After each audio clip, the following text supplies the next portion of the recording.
Poppin', everybody. Hope you're having a blessed day. It's been a while since I made a live video, so I'm gonna make one today. Just say what up. Hopefully y'all will engage with me. Hopefully you'll learn something from this video, and I really hope everybody is getting some type of fruit, seeing some type of growth from the videos that I have posted. To anybody who don't know who I am, who doesn't know who I am, just go to my page, you know what I'm saying, scroll down, take a look at a couple videos, and you'll learn all that you need to know about me from watching those. Okay? But so I'm not gonna get into that.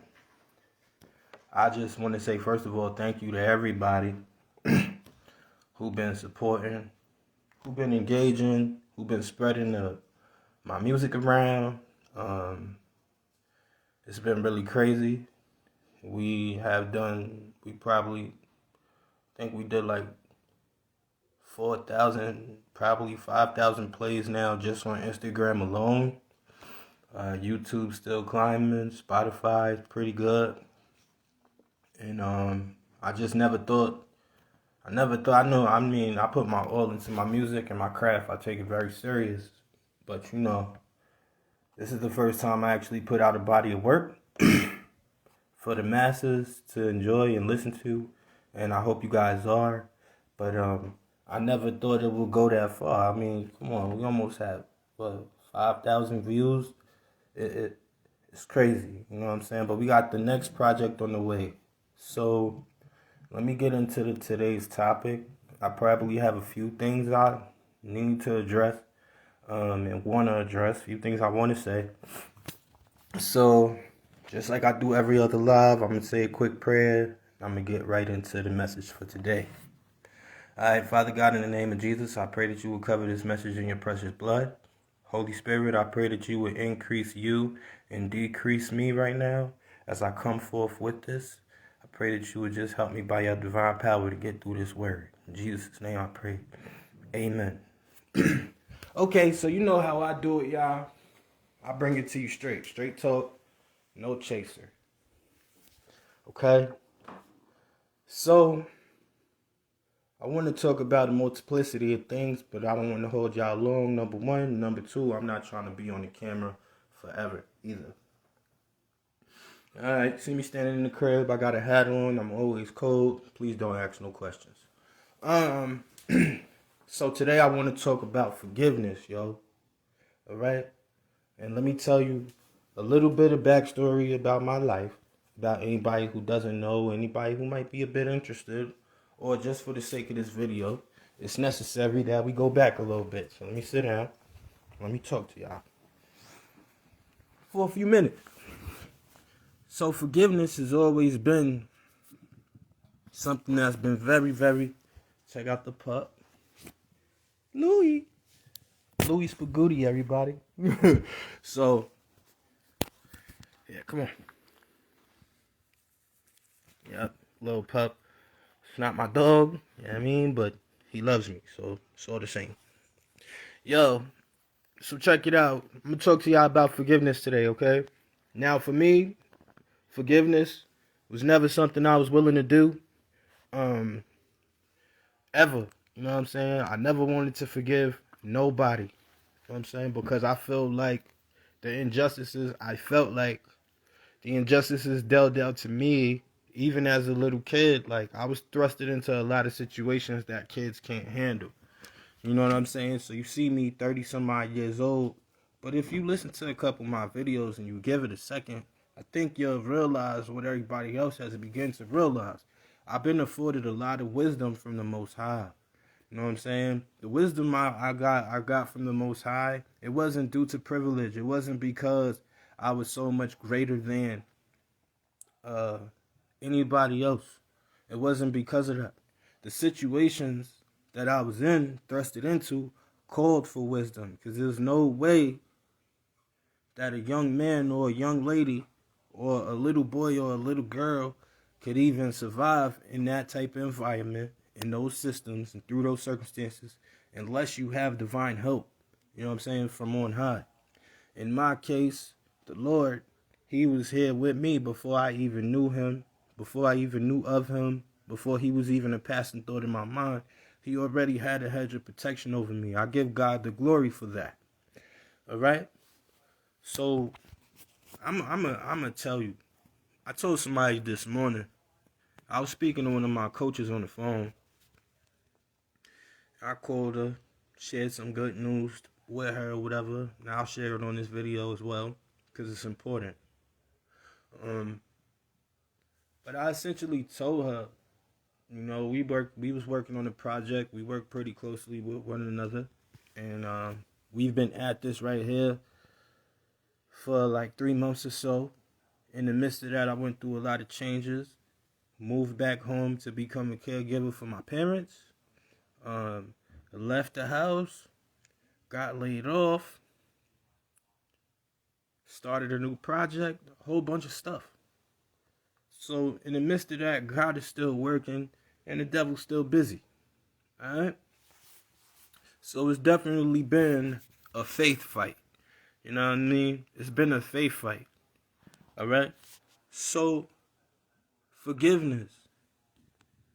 Like I said, I didn't want to forgive nobody because I feel like, you know, I can take accountability for situations I put myself in. But when you become thrusted into some drama, or you at the epicenter of somebody else's mess, and you're not even a contributor, you're not even trying to help or be a fixer of the situation, you just happen to be, you become a casualty of war. You follow me? You know, a lot of things that have went wrong in my life and went awry in my life, I'm man enough to say that was my fault. You know what I'm saying? Whole lot of situations I was told not to be in. I chose to entertain those avenues. Not to let go of certain vices, and they gripped my life and they ripped them apart. Now, I could take accountability for that because there's a testimony in that. You know what I mean? But being thrusted into a situation because of somebody else's stupidity or lack of understanding of who you are or who they are, and, you know, just not having no empathy towards the human condition, when people choose to put themselves first, and say, oh yeah, a lot of people do that under the guise of things like self-preservation and all of that. Yo, son, I'm going to tell you something, and everybody's not going to agree with me here, okay? But let me tell you something, son. You can only get so far by yourself, all right? Case in point, look at my music. I've been doing music and trying to strive to do it on a professional level since I was about 16, but I've been singing and rapping and writing poetry since about the age of 4 years old, when I first learned how to pick up a pencil and put it on the paper, right? So you would think that with all this talent and all this these gifts that are stored up in me, it would be easy for me to get into the music industry. It would be easy for me to pop up on your YouTube. It would be easy for me to just have a Vivo full of videos because people know I have the potentiality to do that, and I carry the talent, right? Okay, but I had to learn, son. Again, this is going back to forgiveness. First of all, first lesson I had to learn was that I'm not my own island. I can't be my own island and build a company. I can't be my own island and build a brand. Why? Because there's many moving parts to companies, industries, and systems, bro. There's a marketing department that you need. You know what I'm saying? You need a street team. I'm just talking about in the guise of the field that I've chosen as my niche. You know what I'm saying? Which is my music. But I'm gonna piggyback it onto some more relevant avenues. But this is just to introduce the subject matter that I'm gonna be discussing with you guys. So like I said, you need a team and you need systems. And I remember when I came to the Lord at 19, I told him, you know, Lord, you could use me to do whatever you want. And I'll, you know what I'm saying, with the same amount of vigor that I had whenever I was dabbling and dipping and doing stuff I wasn't supposed to be doing in the street. I'll serve you with that same tenacity and that same zeal as long as you hold me down. Yo, what up, Dom? What's poppin'? How are you? Thank you for watching real quick. You know what I mean? Hopefully you get something good out of this. What's popping? Thank you for engaging in the comments too. I appreciate it. Yeah, I see Dominique ain't scared. You know what I'm saying? She'll say what's popping. She'll Dominique, she'll throw a wave emoji in there. She not scared. Y'all be acting scary. You know what I'm saying? When y'all come to my lives. But still, thank you for watching. Anyway, back to the matter at hand.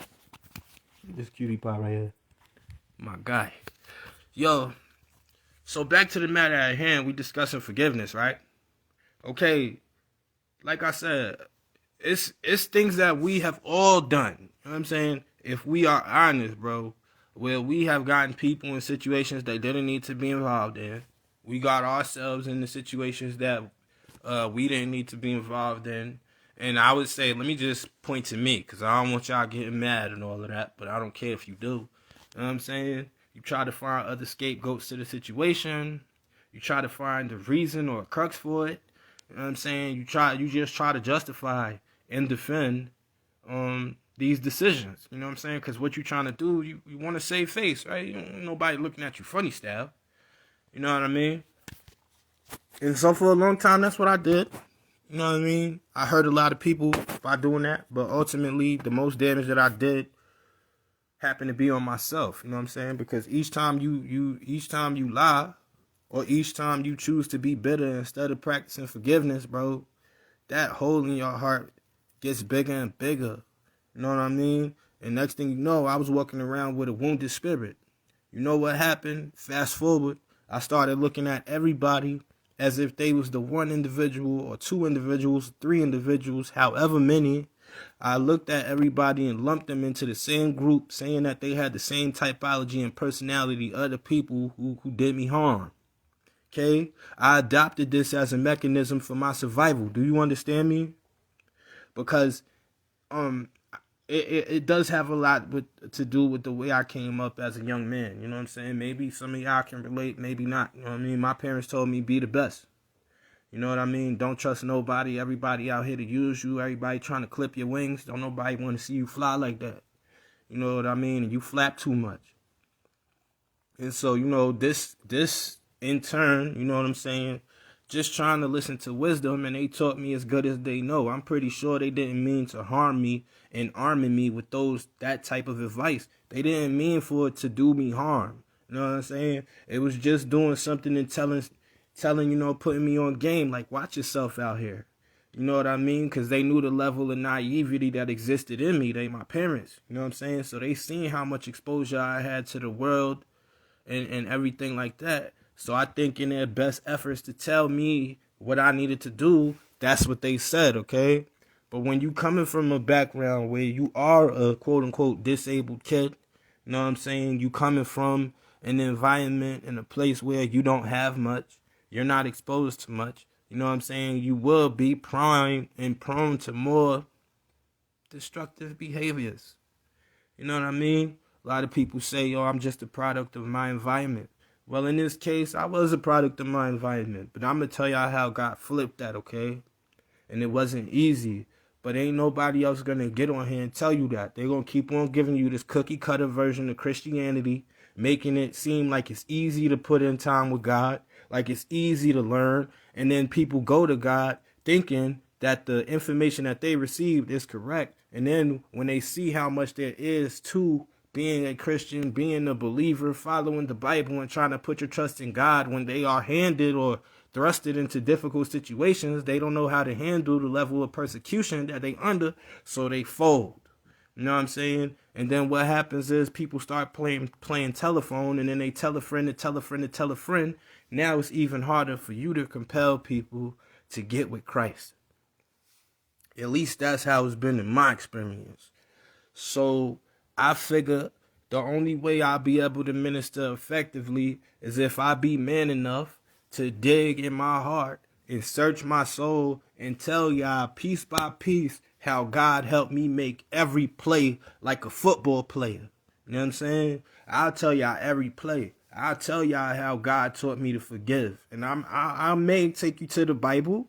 I may not. But I have enough practical experiences with taking losses, B, that I know what I'm talking about. You know what I'm saying? Because it's relative to me. It's something that I'm dealing with right now. It's something that I deal with every day.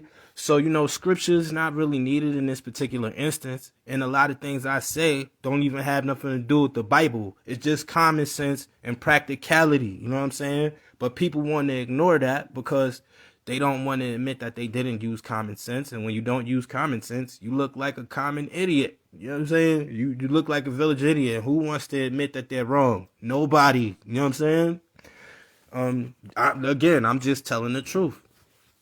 Yo, okay, so check me out. Again, tell me how I was gonna even start putting out music if I had adopted this separatist mentality, bro, and said I don't need nobody. And I'ma show everybody that I'm the man. I'ma show everybody that I'm talented. I'ma show everybody that I'm good enough. I'ma show nothing. The only person on the stage who's providing any entertainment is you. Because doing that, you look like a clown, bro.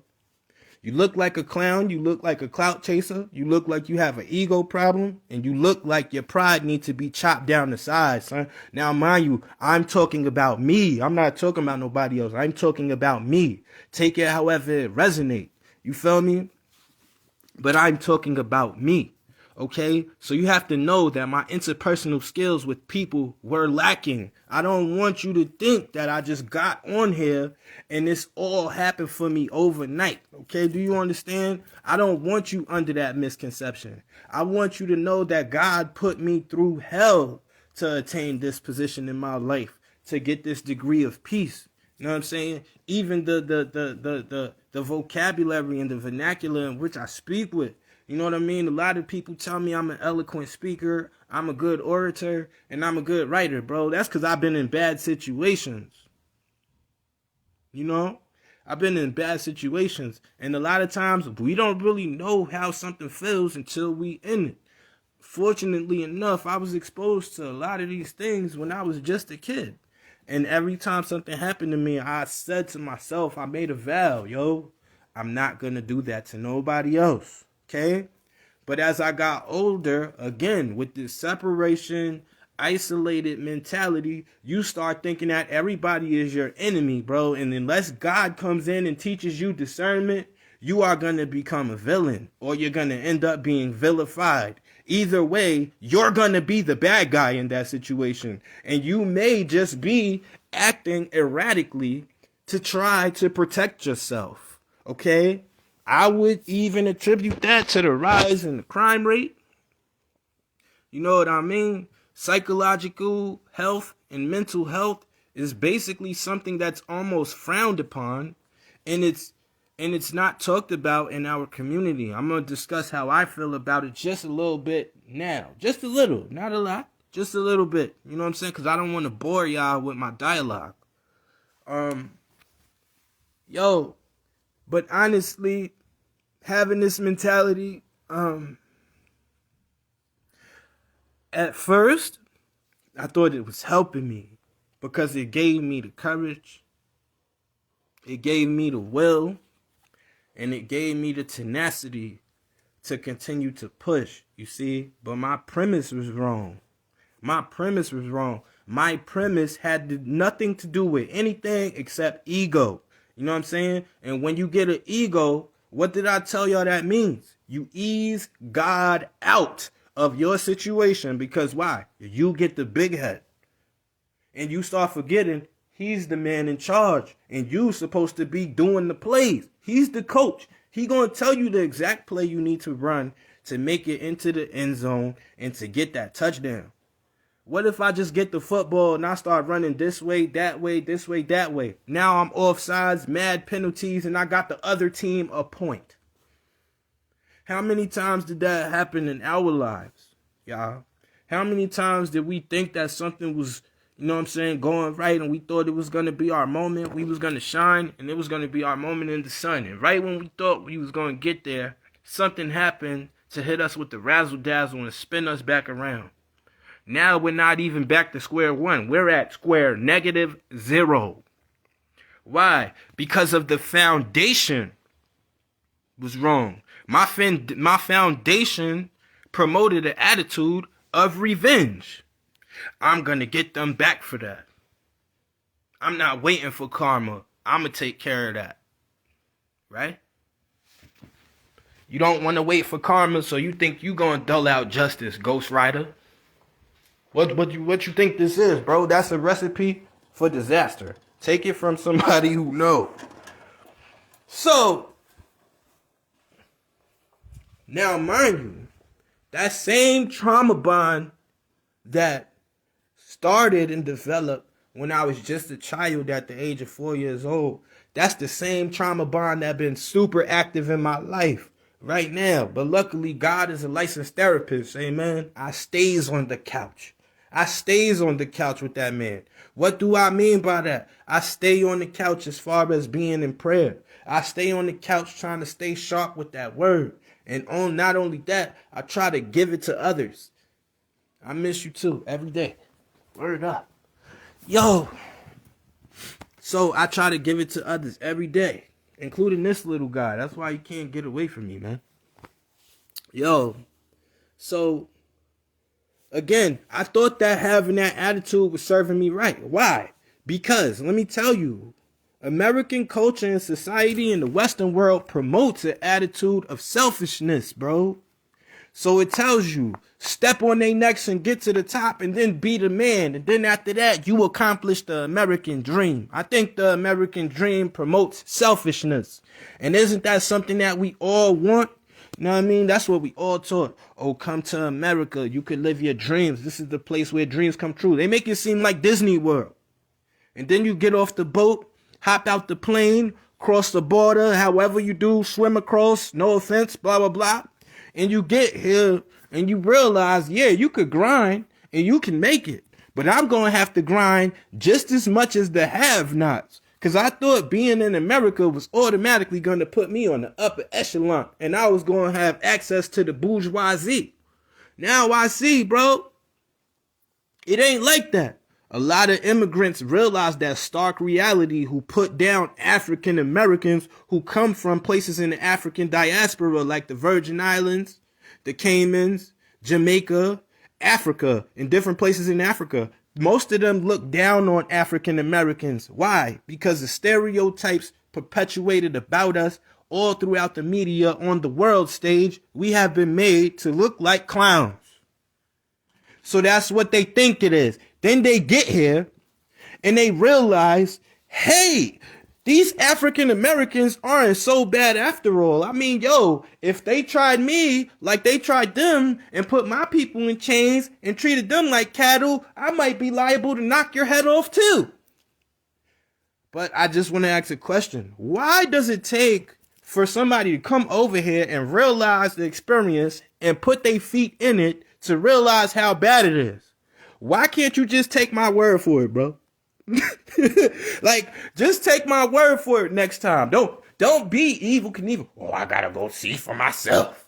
Okay, you gonna get here and realize you ain't getting no return ticket home, son. You know what I mean?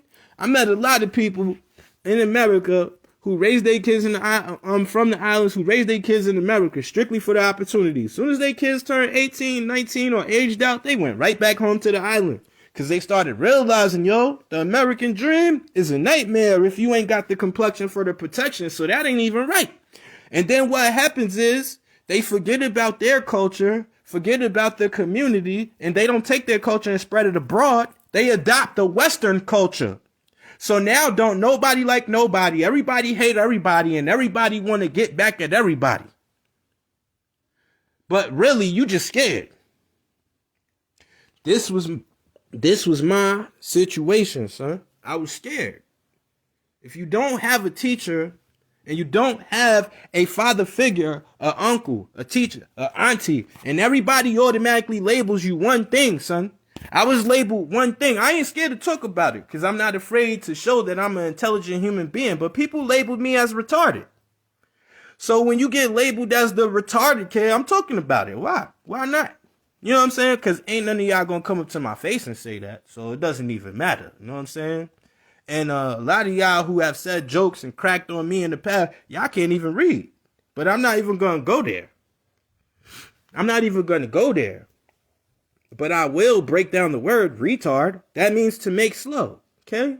Certain conditions in my life, how they weren't favorable to growth. They were not favorable to learning. Certain environments didn't promote that, bro. You know what I'm saying? But that's no reason to put a label on somebody and call somebody names. I'm just putting that out there for somebody else who may be watching this, who might do that to a family member or a loved one. And don't be surprised if a little bit later on in life, that person glow up and you end up looking stupid because everybody find out that what you was saying, which they ignorantly believed, which you're dumb behind, talking about they was retarded. Now they see them shining, they shimmering bright like a star, and they looking at you like, yo, what's good with all that stuff you said about the homie? So I hope anybody who's talking nasty, saying those nasty remarks about anyone, I hope you're ready to answer for that when the chickens come home to roost. Cause best believe, bro, it's coming back up again. But anyway, because of that, nobody really offered a helping hand. Maybe out of sympathy. But if I'm helping you out of sympathy, I'm not really gonna put my all into helping you. I'm just going to tell you the bare minimum to help you get through the day, and that's it. So perhaps I'll give you a fish, but I'm not teaching you how to reel it in, nigga. Sorry for using the N-word. I'm working on that. Y'all pray for me. Give me some grace. Give me some grace. Please give me some grace. Please. So, you feel me? Again, so we see how adopting that mentality, I wouldn't even say adopting. It's the mentality that's given to you. When you put in a hood or a low income environment, or you may be the first in your family to do something. You may be the first to graduate, first to go to college, the first to, own a car, the first to open up a business, the first to design a piece of linen, you know what I'm saying, or fabric or whatever. Or maybe you patented something and you got big. So everybody in your family, you see them. And they was loving on you just the other day. It was all good just a week ago. But as soon as you got the patent and everything got signed off on, or as soon as you build your empire or whatever, and you get your foot in the door, you start seeing people looking at you with mean mugs and shoulder shrugs, and you just don't know what's going on because you promised yourself, I'm putting the whole hood on by what I'm doing. I'm making us all look good by what I'm doing. But unfortunately, the people around you may not see it like that, homie. And you might have the best of intentions. You know what I'm saying? And one thing I always used to do that I'll never do again is I always used to frown on these rappers and celebrities and be like, yo, they don't never go and give back to the hood. They get on and just leave. Look at this. Gun store, liquor store, gun store. You know what I mean? Unless it's a backpack drive, we don't see them. Okay, but I understand now. You know what I'm saying? And I remember I was with my homeboy Pharaoh Coop one day. He probably don't even remember. This was like 5 years ago. We was chilling and we had got like snowed in. So we went all the way to his mom's house. You know what I'm saying? We footed it in the snow in Georgia, son, because I'm a true player. So that's what we did. We went all the way over there. And he started putting some videos on YouTube, and he put on a particular video with Boosie, and he was talking about how rappers can't go back to their hood because people become hypnotized with hatred because they see the level of success that you're on. And as a person who I'm enjoying a little bit of success, I could revel in a little bit of success because what did I do? I overcame and did something that most people thought I would never do. I put my album out and I built my label and I signed myself. I said I was going to do that 12 years ago and people was looking at me guffaw laughing. You know what I mean? But now I own my stuff. You know what I mean? All the stuff that you hear rappers say on the radio. Oh, my label stiffed me out of money. Oh, the label is not paying me. Oh, I want to leave the label and I don't want to rap no more, but they got control and ownership of my masters. So basically they control my destinies because my masters is directly connected to my royalties. And my royalties are what I get doled out every single quarter for my music to be played. If I don't own the rights to that, I'm not making no money. I did all this rapping, all this touring time away from my family for what? I don't have nothing to show for it, but I got to go back to the hood and pretend I'm the man. So now everybody see me with smaller chains on in my videos and they don't know why. But I can't tell them I had to sell that to pay for my Bentley. I can't tell them I had to get rid of that to pay for my Rolls. I can't tell them Because I got to keep up the image of opulence. I have to keep I have to look the part, or they're not going to respect me no more. So you basically became a caricature of your former self. The same person that you helped you get up, same person that wanted to get out the hood, same person that did a little bit of wrong. Now you just a caricature of that because you got to live a dual life. And a lot of people can't function in dual spaces. They can't function at, the only person I know who's omnipresent is Jesus Christ. People can't be two people at the same time. You know what I'm saying? They want to be Larry Holmes, the tech guy, in a meeting, and then they want to go to the hood and be like, yeah, what's up, my da-da-da-da? So they end up not knowing who they are, and most of them just adopt a full sense of themselves, so they become just nothing. You know what I'm saying? And you can't go back home. So what do? You don't have no choice but to sign another deal, get another advance, which is just another loan. It's just another credit card. Don't you know credit cards, if you don't spend your money right and you don't pay your stuff off in time, what happens? You get an outstanding balance, right?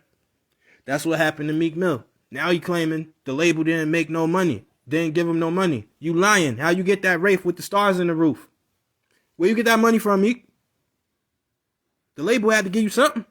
Now, if you signed a janky contract, you signed a janky contract. But I heard it's told that everybody's contract is garbage at first. I don't know. I don't know the ins and outs of that situation. Anyway, back to what I was saying. So you see what we have here, going back to my original point, which was forgiveness. That's just a little bit of industry politics for any young people or any people anyway that want to do any music, and you good in the studio, whatever the case is, but you ain't never put nothing out. You better learn royalties, okay? You better learn the names of these labels. You better start memorizing the names of these presidents, and you better start learning how to do stuff yourself, because ain't nobody giving you nothing in this world for free except for the Lord, bro. And we've been so bad and disobedient in the way we've been treating each other. I'm pretty sure he gonna put a tax on the air by the year 2025, son. Because I promise you I can't breathe out here. Word to mother. Yo. Check it out. Look at that mentality. That mentality I was talking about. That I was taught. And basically what was passed down. So it was inherited. You feel me? I was going to get into generational stuff. But I'm not even going to talk about that. But we see how it could trickle down. Let me break it down so y'all don't think I'm blaming anybody. I'm not blaming anybody. Black people were, and in my opinion still are, slaves. We are the slave class. We were the slave class. Okay? We didn't have nobody to depend on but ourselves. And then they split us apart and divided us in groups and made us start hating each other for the hue of our skin. So we basically learn hatred before we learn how to give somebody a hug. You know what I'm saying? So before you see an older black guy or a younger gentleman and label that man and say he has an attitude, no, he doesn't. He has the slave mentality, the same one that was passed on to you and your people and your kin. He got the same mentality.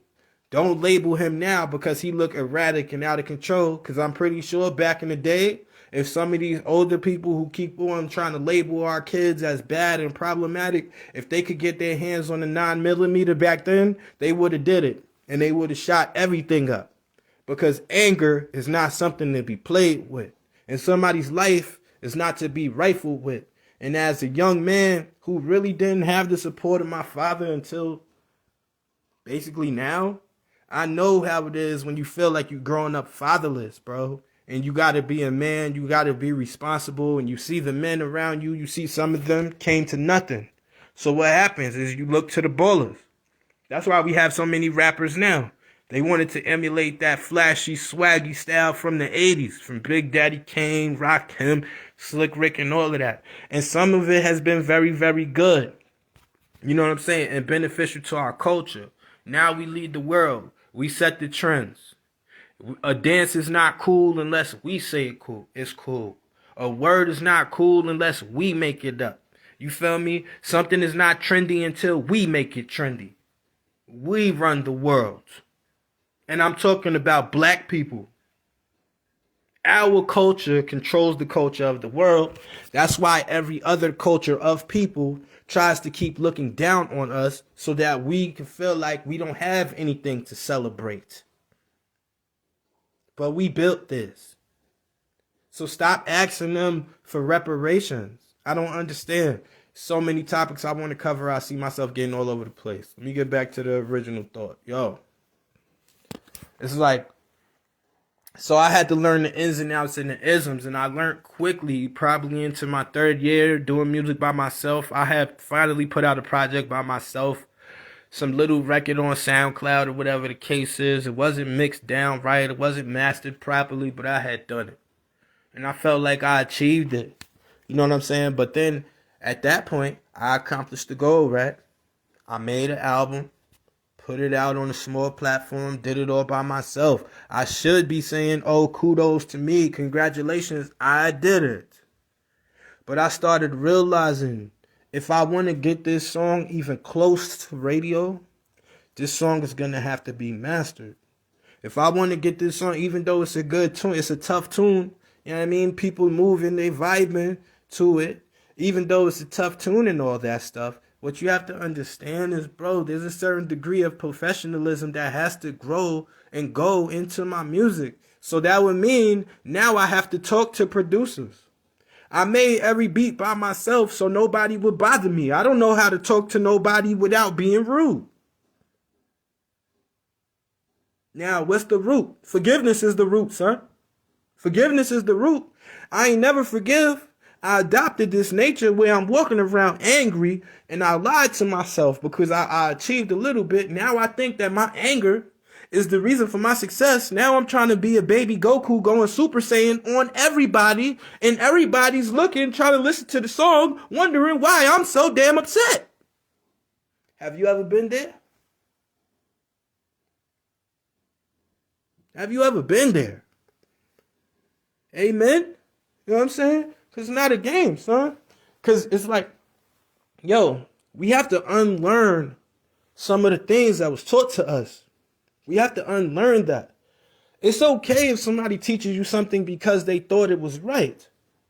You feel me? But I'm pretty sure if my brother would have known, I would probably become like addicted to marijuana. He probably never would have smoked my first blunt with me. I'm not fake. I'm not a fake Christian, so I could talk like this. A lot of y'all got your hand over your mouth like, did he just say blunt? Blunt, weed, pot, grass, marijuana, Mary Jane, the devil's lettuce. That's what I'm talking about. And a lot of, just a side note, Christians, y'all got to stop acting like you ain't never fornicate and you don't know how to school nobody to sex without. Stop taking people through the general sex education course that they get in health class and tell them the real isms about protecting themselves and stuff. You know what I'm saying? The benefits of abstinence and the problems that could come along with conception. Whether you do it at the right time with the right person or you do it wrong and you do it a little bit too early and you have to end up learning it on your own. A lot of this stuff in our community and problems that we have, if somebody would have just came and kept it real with us, we wouldn't have did it. You didn't be like, oh, nah, son. Like, what you mean? Like, yeah, I wanted to shoot a gun, but you killed 6 people and got how much time in jail? And I'm good at that, B. We going to the paintball range. And me and my homies would have been out. But see, man, trying to adopt cultures and customs of other people got us all messed up, bro. And I'm not making this a race thing. I'm not making it a race thing. I just want you to be proud of who you are. Because I'm proud of who I am as a young black man. And I see why the world is envious of young black men and black women. I see why. Because they try to stack the deck against us and then we still come out being productive citizens, bro. I don't care if you learn how to cut hair in jail. That's a trade. You can get money when you come home. That's a success story. It don't always have to be the first one in the hood with the Bentley wins. It's not always that. We always look to these big, grandiose things and then we be like, oh, I'll be successful when I can get a Benz. Why do you need a Benz to be successful for, yo? Do you know about the maintenance on that car? Do you, before you buy the Benz, even if you got the money to buy the Benz, sir, ma'am, congratulations, bro. Put the stack towards something else. Buy an acre before you buy a car, stupid. Don't be dumb. Because cars depreciate in value soon as they See, that's why you don't need to be calling nobody the R word. They on here like, damn, he's smart. Yeah, I am. What you think? I was born to be stupid? Cars depreciate in value as soon as they leave the lot, right? You put all that money and that work in and that time to buy in a Benz. It just depreciated in value. Now, what if you pop your tire? That's not going to be a $30 tire from the used tire shop, brother. You're going to have to go get a new tire. Don't let that carburetor go out. Because fixing a Toyota is not like fixing a Mercedes. And usually people don't learn that until they get the car and something happened to it. I remember one of my old homeboys, one of my associates, he was so happy one day. He called me a couple years ago and he was like, yo, I finally got my dream car. And I was hating on him, by the way.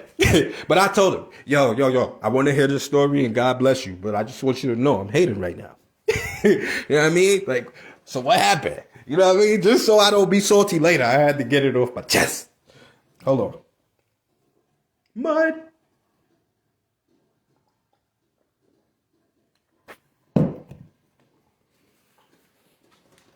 For anybody who want to know what's bubbling on the stove, it's not crack. It's eggs, okay? Calm down. Yo, he cooking up coke on the live. They'll probably say something that crazy on here. He cooking up crack right on the live. I know he got baking soda in the bags. Nah, let me stop. Back to the thought. A lot of the behaviors that we taught got to be unlearned. And this is the same sentiments that been echoed from, and been passed down from generation to generation like a parable, man. If you look back in history, you could hear Frederick Douglass saying the same thing. Booker T. Washington saying the same thing. Malcolm X saying the same thing. Martin Luther King saying the same thing. Nipsey Hussle saying the same thing. Everybody saying the same thing. Right? So, if something is, I found out there was a couple of chinks in my armor. You know what I'm saying? Some of the teachings and lessons I learned from my parents and watching and observing in my environment wasn't really feasible to my growth and development. So I knew in order to be successful, I'm talking about to my level of success. Everybody don't want to be rich and famous. Some people just want to live peaceful, quiet lives. I'm the type of person, I just want a wife. I want to live a peaceful and a quiet life. That's it. You know what I'm saying? And I realized I might not get that till I get to heaven because there's too much chaos down here for it to be any peace. Amen? But Jesus said, I didn't come to bring peace. I came to bring a sword. Read your Bible. Yo. Look. So I had to start unlearning some of those toxic traits. So now I feel like the live is we going on up in minutes in time. So I don't want to hold y'all. So I'm going to go ahead and get to the crux of today's message. Yo, so a lot of behaviors that I learned I had to unlearn. You know what I mean? I was taught to be a tough guy. But I learned when I got older, that tough guy stuff ain't really going to get you that far. You know what I mean? In a certain environment where you have to protect yourself and you have to look over your shoulder, yes. But you're not going to get a job in a corporate office walking in there being tough with your chest poked out. You're going to have to humble yourself, brother. I wasn't taught that. I was taught to be tough. Have bravado. That machismo. It got me far. It got me to the door. But I didn't know humility I didn't know that bravado was going to get me to the door. I thought that the bravado and the machismo I learned was going to get me through the door, push me through the door, keep me in the door, sustain me out the door. Because I didn't know that there was other components to living and accruing things like success, money, relationships, women. Everything hinges. We've been taught the exact opposite of what you're supposed to do. And I would say when we start doing the opposite of what we were taught, we even get looked down on and beat up for that. If you see me catering to my woman, you're going to call me a simp. If you see me reading a book, you're going to be like, oh yeah, you talk white. If you see me trying to build something, you'll come and knock that off the table and let it fall to the ground, won't you? Won't you? Because we trained haters. I'm talking about natural born haters of everything good. So when I tell people God is love, they don't want nothing to do with that because they ain't never felt no love. The love that they thought was love usually stabbed them in the back, led to betrayals. single mother homes, divorces. So don't nobody like nobody. That's fine. But I just would like to submit to you, again, from my life. I'm not telling nobody what to do, son. I'm telling you about my life, fam. Yo, I didn't get nowhere till I started humbling myself. Okay? A lot of y'all was watching live from the den and my behavior was erratic, but you still watch my videos when I was doing my first show live from the den about 4 years ago. Thank you. I was on something called my Test My Gangster Tour. Just trying to play around and feel my way around the camera. A lot of y'all just thought I was bugging, but mind your business. I was trying to figure out how to do this. And obviously, I got it figured out. I just got a word on the top of my phone and a notification that said, you're prepared. So obviously, I did figure it out. Thank you, Lord. Yeah, I was doing that back then. But I didn't tell you something. You know what was missing? The Test My Gangster Tour, which I coined from Tekashi 6ix9ine at the time, because he was the most person in the media as far as rap goes, so I felt like I was going to get clicks if I said his name. So I went on to Test My Gangster Tour, and I said I'm going to prove everybody wrong. If you look through my archives, you'll find the footage. I'm going to prove everybody wrong who said I couldn't do this, and that. Everybody who labeled me this, and that, I'm going to prove them all wrong. I'm on to Test My Gangster Tour, and if anybody got a problem with it, come test my gangster, right? That's what I told them. People stupid, though. A lot of people took it the wrong way. You're dumb. And you feel stupid now that you see what I'm doing, don't you? But that's for you and you alone. Don't involve me in that. Yo. But one thing I didn't tell you about was the apology tour. I didn't tell you about the apology tour I went on just earlier this year. First, let me tell you this.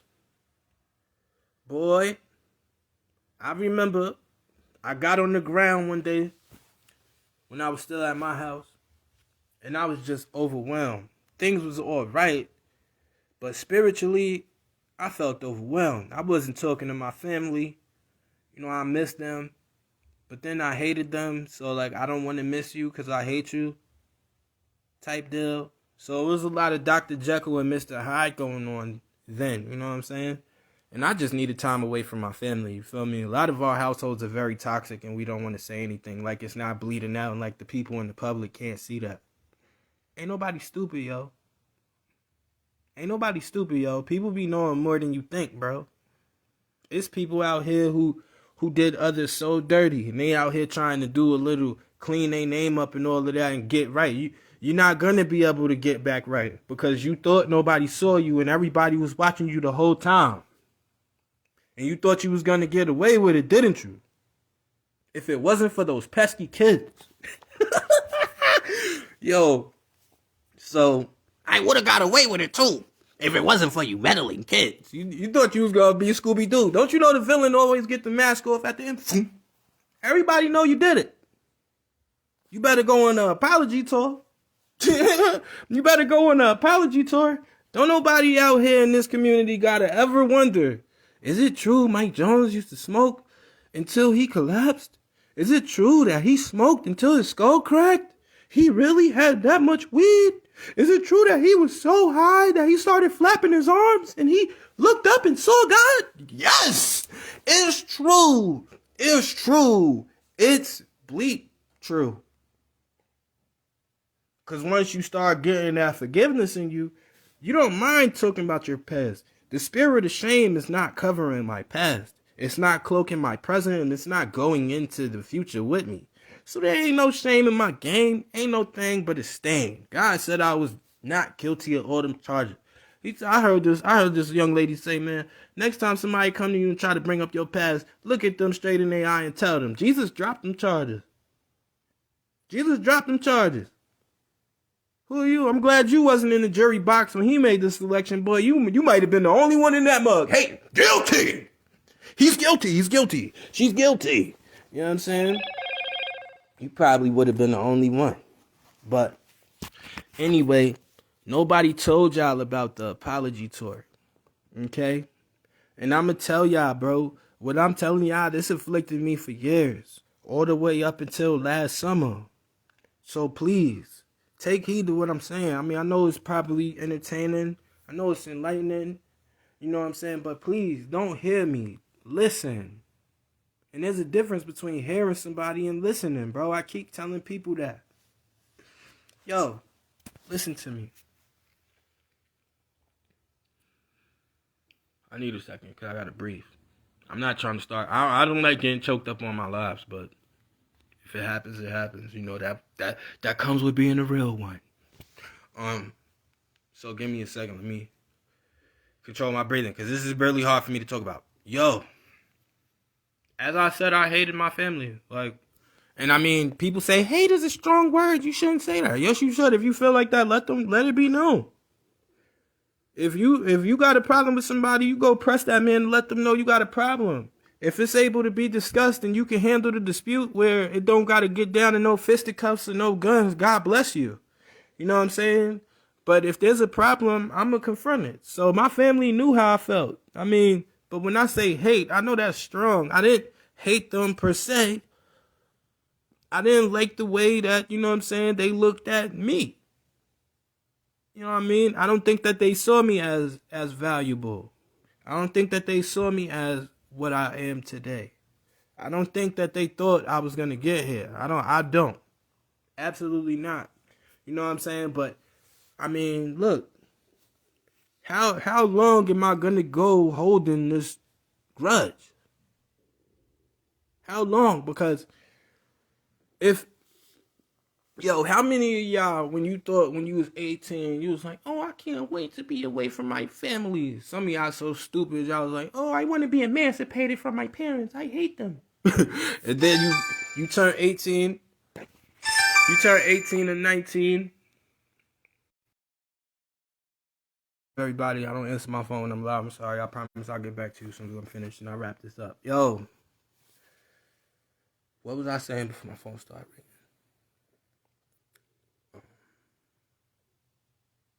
Oh, yes. I didn't want to forget my family. Thank you, Lord. So, let me tell you what happened. So, I had this grudge with my family for years, man. You know what I'm saying? And I would say that it was kind of secret and they didn't know about it, but I let it be known. I was vocal enough so they knew I had a problem. They knew I had a problem. I let it be known. You know what I'm saying? I'm like, yo, if you want beef, we can put it on the grill and let it cook. What's popping? Because somebody going to answer these questions. You know what I'm saying? You ain't going to keep on looking stupid like you don't know what I'm saying. We not playing them type of games. So, I left home for the umpteenth time. Got a job. Great job. Got a crib. Great crib. Got a car. Nice car. I essentially, and then on top of that, you want to know the final crescendo? I recorded the album. And the Lord was like, yeah, you feel good, don't you? How do that feel? Now, how do you feel since you threw it at everybody? You threw it back in everybody's face and showed them you could do it. You feel like a real man, huh? Y'all know what I said to the Lord? I was like,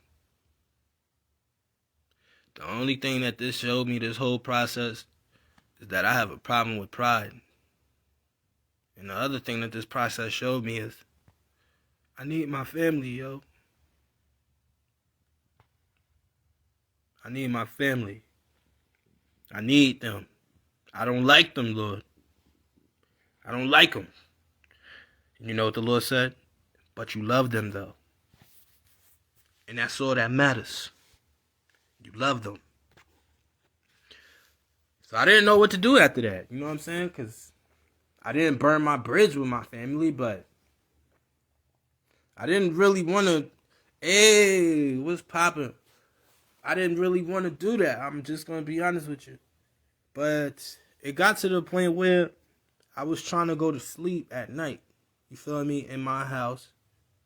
And I mean, at this time, my checks is busting. I'm bringing home like 2 G's bi-weekly. For me, that was a lot of money. For some of y'all, that's for a lot of y'all, 2 G's bi-weekly is not enough money. That's $2,000. That's not enough, bro. You have too much stuff, man. You probably have money management issues. You probably got credit card debt out the wazoo. If you don't know, if you run through $2,000 that fast, boy, you have a problem. And I want to say, in the midst of having these jobs and doing everything I was doing, I learned everything too. I learned a lot. I learned the value of tithing. And that's something I'm going to get into. And I'm really serious about the subject of tithing too.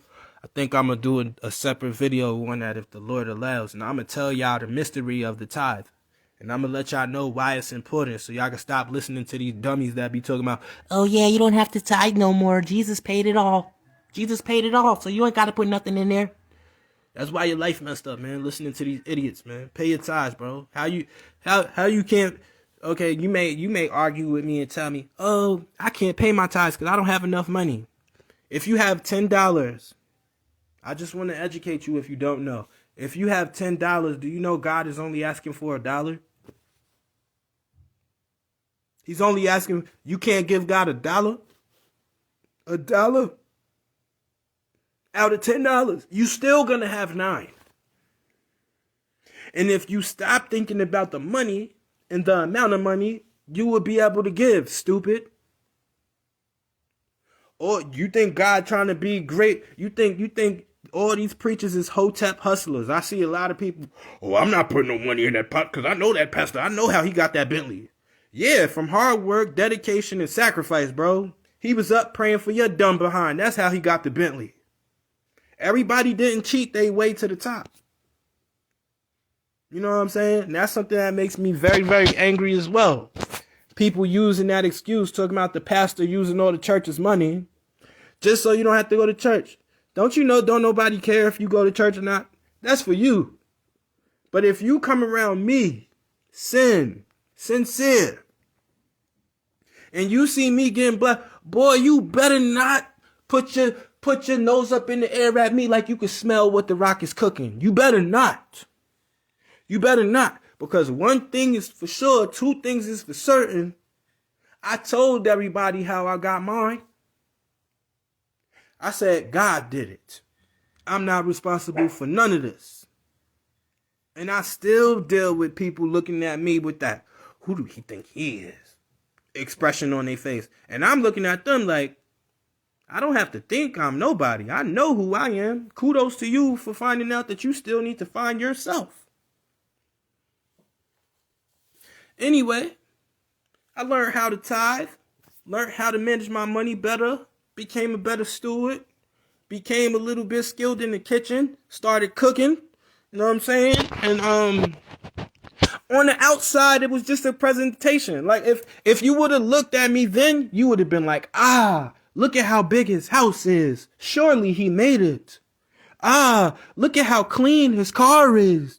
Surely he made it. Look at how good his job is. Surely he made it. I'm almost certain you would have thought I was balling out here. Come here. What's the matter with you? Is there a problem, sir? Come here. You come talk to me. Like Jodeci. Come and talk to me. Don't be barking all crazy. Like, if you need something, holler at your boy. I told you, I got you. Okay? Yeah, come on. You feel ignored? Hold on, y'all. Everybody say what's up to Louis Farrakhan. No, I'm just playing. His name's not Farrakhan. Okay? Good money now. Be quiet. You don't even know who that was. Yo. Okay. So I remember when I finally, I stayed away from my parents at that time, probably for a year. I think I didn't see them that year until like Christmas or something. But I wasn't, I was in communication with them, not daily, but just to let them know I was living and I was alive. And then I'll be like, all right, I gotta go. Okay? But I realized that I thought all those milestones would make me happy. Having a car, getting the crib, being self-sufficient. Not that I wasn't before in times past, but this time, I literally can say I did it all by myself, with my blood, sweat, and tears. And my family was coming from out of town. They hit me up and they was like, yo, you gonna be there? Told them, yeah, I'll pull up on you. So I pull up in my car. Me and my father ain't always had the best relationship. Y'all heard me say that. And to any parents out there with the tough guy, machismo, all of that, yo, you're gonna get far teaching your son to be tough. But you know what I'm saying? I think a lot of times because we wasn't loved on as men, we don't know how to nurture our sons and our nephews, man, and our cousins that look up to us. That's problematic. You know what I mean? A lot of people, and we need to start, patting ourselves on the back a little bit more and saying thank you, God, because a lot of the things that I have even in my life now, even though my parents don't say it, and they probably wouldn't. Love you too, bro. Even though my parents probably wouldn't say it, bro, they wish they had the opportunities afforded that I have. Or they've seen some of the decisions that I made, the good decisions that I made. And I know that if they could go back in time instead of doing it this way, they would have did it the way I did it. But they can't go back because life don't always guarantee you a do-over, right? So I pulls up in my car, and I see my dad. He rifling through a box in the garage. Now, mind you, my pops don't know I got a car, nothing. You know what I'm saying? He just know I'm at my house and I'm not rocking with them no more like that. And, he's like, well, we didn't really treat him the best, so it is what it is. So he wasn't even expecting me to roll up. When I pulled up in my car, I honked the horn twice and I came to the driveway with my truck. I remember the look on my father's face. He was like, who's that in that car? You know what I'm saying? I rolled down the window and stuck my head out. I was like, yo, daddy, was good, yo. He was like, oh, look at you. You got a car. You know what I'm saying? And he said, yo, I know how long you wanted that. I know how much you hustled for it. And I just want to tell you I'm proud of you. As soon as I heard my pop say, I'm proud of you, any type of hate, any type of problems, any type of, oh, I don't like him because, you know what I'm saying, he stepped on my toes when I was 6 years old. I still got a bunion from that. Man, bro, it disappeared. Okay? But that wasn't it. Now my brothers and sisters, who I did not like strongly, disliked, they there. Now they look outside. Yo, that's your car? Yo, come here, fam. Everybody trying to give me big bear hugs and all of that. That was all of the love that I wished for when I was a younger man. You know what I'm saying? An adolescent and a little boy. I got my roses later, but the flowers came. And I just wanted to hear the appreciation. I just wanted to hear the thank you. I just wanted to hear the I'm proud of you. I just wanted to hear congratulations. Good job. But in my community, we're trained not to say nothing. What happens as soon as you get something, they be like, oh, who that you think he is? You know? Who she think she is? You know? How she get with him? How he get with her? I hypnotized with hatred. Just like Boozy said. But then this is the icing on the cake right here. My mom. I ain't hear my pops raise his voice unless he was barking on somebody. I ain't hear my pops raise his voice for a good reason. Like 10 years. So he started calling my moms from the garage. Dorothy, come in. Come outside. Michael's here. So my mom on the phone chatting it up to somebody. She, yo, da-da-da. Yeah, I'll be right there, Jay. And she waving him off, like, get out of here. My pops went up to my mother like, Dorothy, come outside now. You have to see this. I'm just sitting there in the cut listening, like, because I'm trying not to start crying. I'm like, oh my gosh, God, like, what is this? What's happening right now? So my mom come outside. She in her wheelchair. She get to rolling. She roll around my car. Let me see the trunk. Open the back. Do the lights work? Da-da-da-da. How you get this car? Hey, yo, I worked, saved my money. I was busting my butt. You know what I'm saying? I did it. You ain't got no tag on this car. You better not get pulled over. I know you don't got no license. License, registration, tag right there. Bang, bang, bang. My parents know damn well The only reason I pulled up in that whip was by the grace of God. I told you I had 2 strokes and a heart attack. Was basically born paralyzed, bro. Pelvis broken, couldn't even walk. Had to have surgery on my foot just to put it on the floor so I could walk straight, son. The only reason I'm telling you and my mom not saying this because she's down right now. But she'll tell you the testimony. She'll tell it better than me. Y'all know I ended up going back to the crib, chill with my brothers and sisters, my mom and my dad. It was a little bit weird. It was a little awkward because it's harder for your older siblings to know when you getting grown. You know what I'm saying? They was used to me being their kid brother. Now they hear me coming with mature responses. They see me being calculated and thinking before I speak. Ain't nobody was really used to that. They were used to me being mad and angry and erratic. But, you know, the Lord told me when I was at a church one day, 3 years ago, when I still had glaucoma in both of my eyes and I had big goggles on my face for glasses. I went through this intense deliverance session. That's part of the reason why I'm sitting here today. So to the Unchained family, shouts out to y'all when y'all see this video. I'm still here in the wind, baby. But yo, I went through a deliverance session. It was painful, but it was great. I knew it worked because when I got up off the ground, I felt different. And I know the difference between going to a church, somebody laying their hands on you and pushing you back with enough force for you to fall, and the Holy Spirit really seizing somebody and making them, quote unquote, fall out. And this was the real thing, baby. So I'm great. I felt accomplished. I prayed for these answers. I prayed for this deliverance. I'm finally getting it. Now I'll be able to live a relatively normal life. But the Lord challenged me that day. And before I got up off the ground, one of the pastors there knelt down. And he said, "Oh, one more thing, sincere." I was like, "Yeah, what?"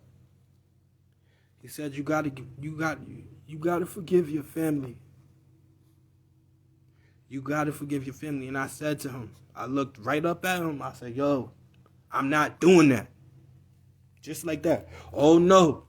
And I started trying to explain. "You don't know what they put me through in that. He was like, "Yo, I know. But you have to." And the look he gave me was this.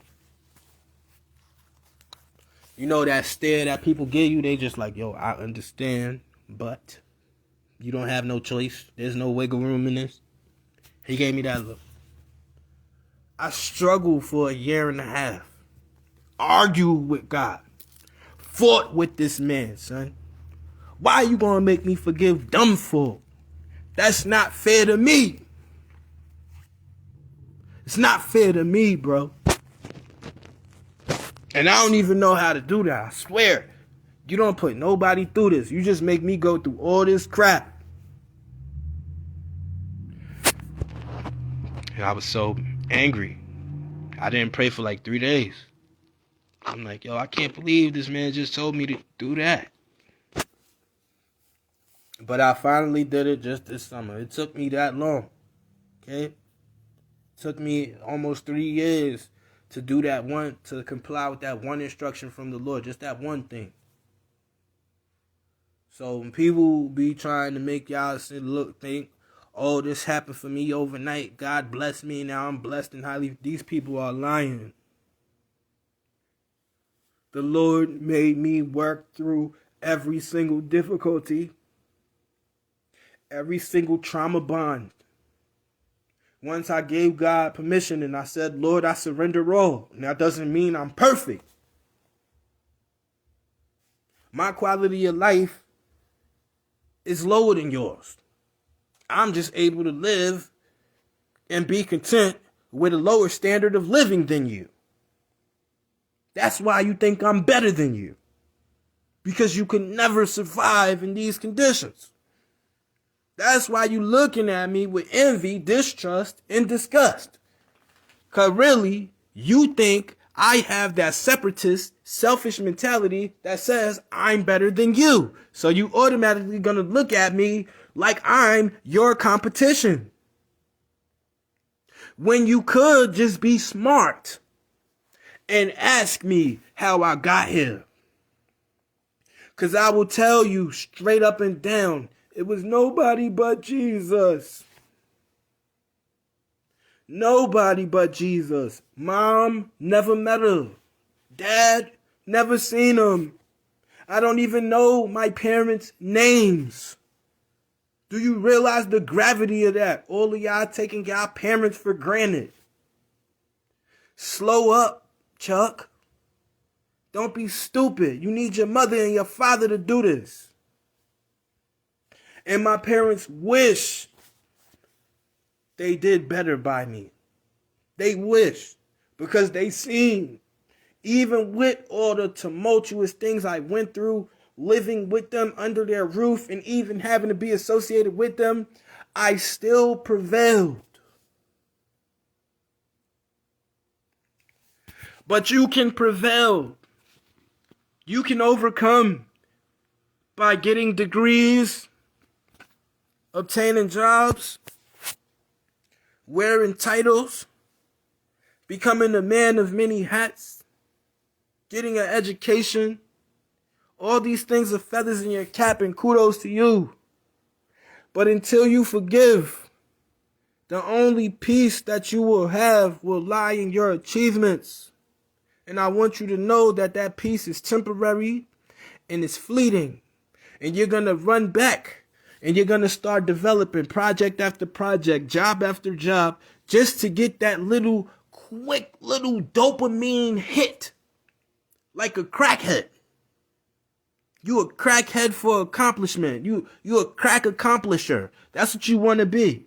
And then you find out you excel in this area, then you improve and you go to this area. Then you go to this area, and then you learn that you didn't even know you was qualified for this all the way over here, but these credentials enable you to get here. Now you just climbing up the corporate ladder. But how many things can you buy before you realize my jewelry don't bring me peace? My car don't bring me peace. My house don't bring me peace. None of this stuff make me feel any better about my life, presently or in the past tense. So I'm just busy. I'm a busybody. Trying to be busy in front of everybody so I can flash on everybody and stunt on everybody. But what did I get for all of that? I got into a car accident. Ended up having to move out that crib. Got another car, had to return that. But you know what I did before all of this even happened? I forgave my family. I sat with them and I talked to them about what I'm talking to you now. And it was basically the same conversation I'm having with y'all I had with them, verbatim. Almost verbatim. Verbatim. So, there's no debating it. Hard work pays off, baby. For sure. But the hardest work you'll ever do in this life is the work you choose to do on yourself. Remember that. You can't continue to chase worldly success and ignoring your inner man. Because if you ignore the you inside of you, the you that's just not content unless it's done to the best of your ability, that you, the you that gets up and gets out and somehow, some way, you push yourself through the workday. I want to challenge y'all to push yourself to develop your spirit energy the same way. I mastered my spiritual energy by doing things that I didn't want to do. Forgiving. Didn't want to do that. Repenting. I didn't even know how to change. You know what I'm saying? Getting up at odd hours in the morning and at night to pray. Who wants to do that? None of these things are comfortable that I had to do to get here. So before any of y'all put y'all mouth on me, you'll be looking like, oh, he don't deserve that. He don't deserve that. Why God give him that title? Yo, there's a book that's coming out called The Beautiful Struggle, A Journey from Bondage to Freedom that will explain it all for you in detail. So that you don't get caught out there hating on somebody who earned everything they got, bro.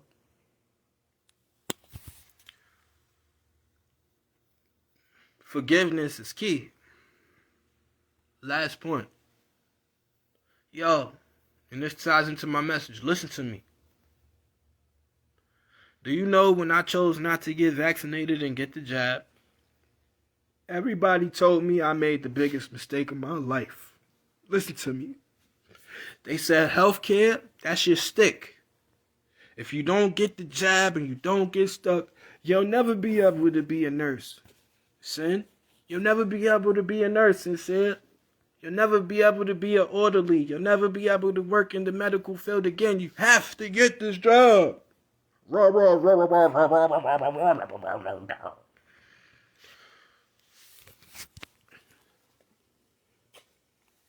Booba. Come on. Sorry, y'all. Hold on. Sorry, y'all. My fault. Had to get this little guy. So, there you go. All right. You off the camera. Yo. So, y'all, check it, right? They told me I never was going to work in healthcare again. I was making a big mistake in my life. Do you know how much money you're leaving on the table? Oh my God. You making a big mistake? Alright. You know what I told him? Say, yo, son. The Lord told me not to do that. You could do what you want, son. When I talk to the Lord, my reception be clear. I don't have static in the signal. So I know if it's the Lord and I know if it's not. If he told me not to do it, I don't care what you talking about. I'm not doing it. Because it might not come now and it might happen later, but something's going to happen pertaining to that pathogen in y'all bloodstream, son. So you better be ready for a counter reaction to happen. And they didn't even give you no countermeasures saying, yo, if this happens because of this, just in case, do this. They didn't even tell y'all that. Now y'all thinking COVID is done and you safe? Are you stupid? Are you dumb? They try to lull the world back into a false sense of security so that they can bring on an even greater crisis because they need this global reset to happen. They only used COVID-19 to get the population numbers down and to start the global reset. So I'm going to say something else again before I get to my final point. If you don't know about cryptocurrency, blockchain, or Bitcoin, you better get educated. Because when the monetary system changes from cash and it goes completely digital, a lot of y'all who never been poor a day in y'all life, boy, you're not going to have a, what do they say? What do they say? A pot to piss in and a window to throw it out of. Because you're not thinking forward. And the world is always going to move forward. The world's going to progress, whether it is without you or with you in it. It's still going to progress. Okay? What happened when the advent of computers first came out? People was like, oh, I don't want to use no computer. I'm not learning how to use that newfangled gadgetry. I don't want nothing to do with that contraption. They never learned how to use a computer, ever. Now, 40 years later, our phones are even computers. If you didn't learn back then, boy, it's a little late for you to be learning how to type, Grandpa. You don't want to be caught off guard in the wave, bro. That's my advice, though. A whole bunch of people will come with fear-mongering. Oh, that stocks, though. You can lose all your money. I didn't have a lot of money to begin with, bro. We had seed money at $300. We started with that and kept going, boy. I'm not even going to tell you how much crypto I have right now. I'm not. So, last point. They told me I would never be able to work in healthcare. I was finished. You know, Wellstar Health Systems gave me the boot. They was like, yo, we don't even want you coming back near the building, dog. Don't even step on the premises. If you do, you're getting arrested. For real, I could pull it up in my email right now. But I'm not. So, I gave him a medical exemption like I was supposed to. I'm like, yeah, I was born with one arm, a peg leg. I had 16 strokes, 22 heart attacks. They was like, you ever took a flu shot in your life? Well, yes, but according to work policy, I have to do that to maintain my job. But I hate even taking that. Oh, well, you took it. Don't worry. This is not going to kill you. And if it does, we don't have nothing to do with it. I mean, have a good day, Mr. Jones. I had to make a decision. Let me tell y'all what happened today. I never gave up. I always said, God, if it's your will, you're going to get me back in the healthcare, man. And I believe you're going to bring me to a better facility where the work is even easier for me to do. And you're going to give me opportunities there.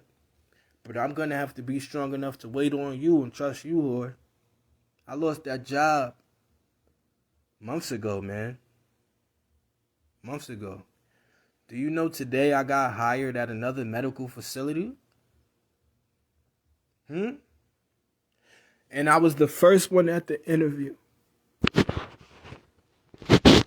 I got there. As soon as I walked through the door, I didn't even sit down and finish filling out the application halfway. Do you understand what I'm saying? They said, oh, don't worry about that paperwork. Go ahead, pass that over here. We're going to push you right through. We're going to go ahead and push him through. And when we send him the new paperwork, we'll talk to him about the money to pay. People be wanting you to give up on you because they gave up on themselves, not because you can't do it. But if God told you something is yours, damn it, it's yours. This is not a joke. God is not playing, bro. Get the Lord in your life now, bro. And I'm not telling you it's easy. I'm not telling you. It ain't no perks of a wildflower doing this. Do you understand me? I had to sacrifice for this, B. I put every single dollar and dime into my label, bro. But I'm going viral on Instagram right now. They told me it would never pay off. Don't listen to these people, bro. It's not that they don't believe in you. They don't believe in themselves. It's not no reason for you. You don't have to be tight, yo. They just want to know how the hell you did it. Because they keep on employing those practical principles that they use to get ahead, whether it was stepping on somebody, stealing something from somebody, doing somebody dirty, or trying to use their blood, sweat, and tears, and they see that it only got them so freaking far. I'm where I want to be in my life. You hear me? I'm where I want to be. I'm where I want to be. But there's points where I was in uncomfortable situations getting played, bro. Them same people looking up to me, wondering how the hell am I doing it? And you know what I'm telling them? I'm doing the same thing I did when I first met you. You could talk to me about smoking weed. You could talk about me cursing. You could talk about my culture. You could talk about the way I dress. You could talk about how I look. But one thing you can't talk to me about is this Jesus. And he gonna open up every door that I need to be open. If you don't want to be a believer, bro, look, no muss, no fuss. That's not my business. I don't care. That's your life. Live it to the fullest, baby. It's your world. I'm just living in it, bro. I tell everybody the same thing. But I'm telling you right now. I'm telling you right now. Right now. And I swear with everything I love, ain't no rapper out there gonna out-rap me. You know why? They don't write more than me. They ain't willing to invest as much money in it as me. They not willing to put a product out and then you don't see nothing but diminishing returns. They're not willing to do that. They don't want to put in the sweat equity. They don't know how to build no relationships. As soon as I got off my own little island talking about I want to be mad at the world and I'm going to show everybody and I'm going to prove them wrong, Duke. Soon as I stopped worrying about that and started getting myself together, I'm talking about really getting yourself together. Really working on the reason why you mad. Really working on your daddy issues. Really working on your issues with women. And squashing it. And letting it go.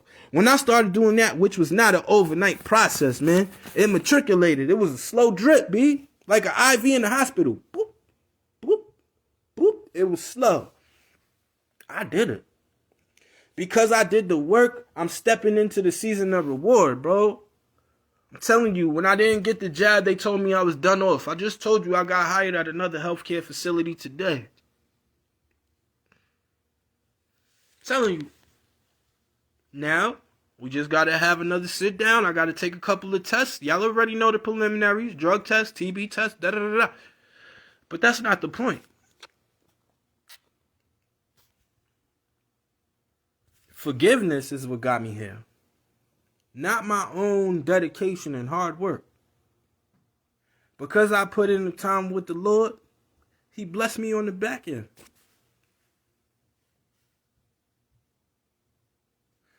I'm not telling you what to do, but I'm telling you what you should do.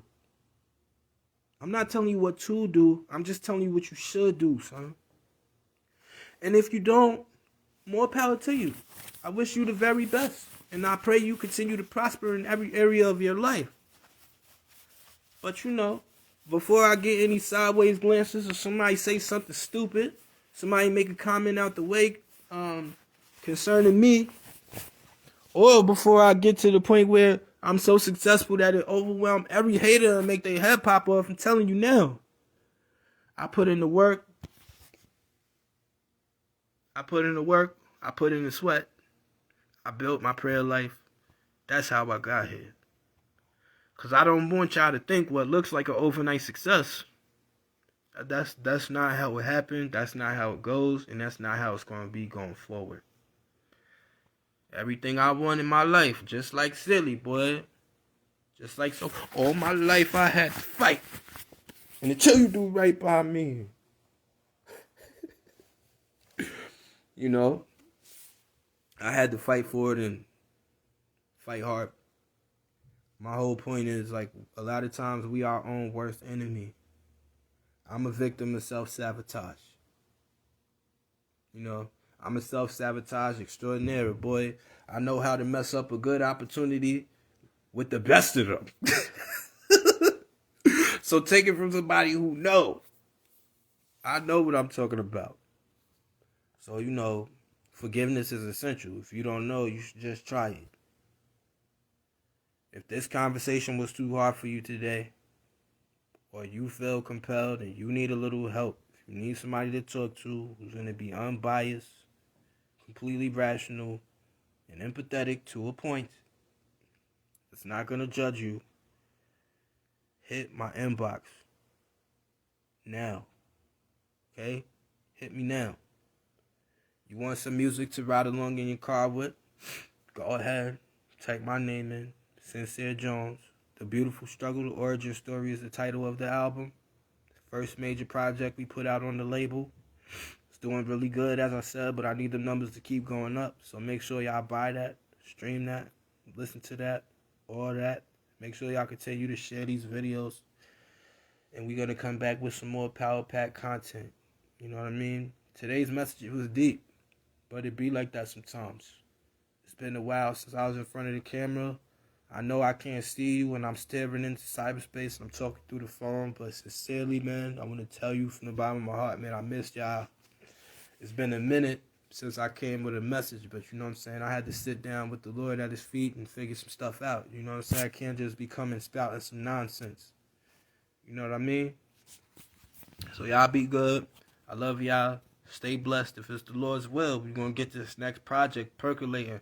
Shouts out to everybody who watched today. Shouts out to Star Bundle, who's cracking. Shouts out to Dominique, what's up? Shouts out to my brother Rashard, Fredo, who's popping. Shouts out to the homie Andrew. You already know I love you, bro. Like a fat kid love cake. You know how I go. What up, Trey? What's good, Trey Dizzle, man? Congratulations on getting through your surgery successfully, man. That gastric bypass. I was in prayer for you, and I'm going to continue to be praying for you that you will just make a swift and speedy recovery if everything is not functioning up to par. Andrew, I got you in my prayers too. Stop being evil Knievel on them bikes before you mess around and break a real bone. Yeah, y'all. Thanks so much for tuning in. I know it's been a long one, but hey, aren't they all? Alright. Anything to say, chime in. Put it in the comment section below. And I will see y'all next time on the next video. God love you and so do I. Remember that. God first. All day, every day. Over. And we are out.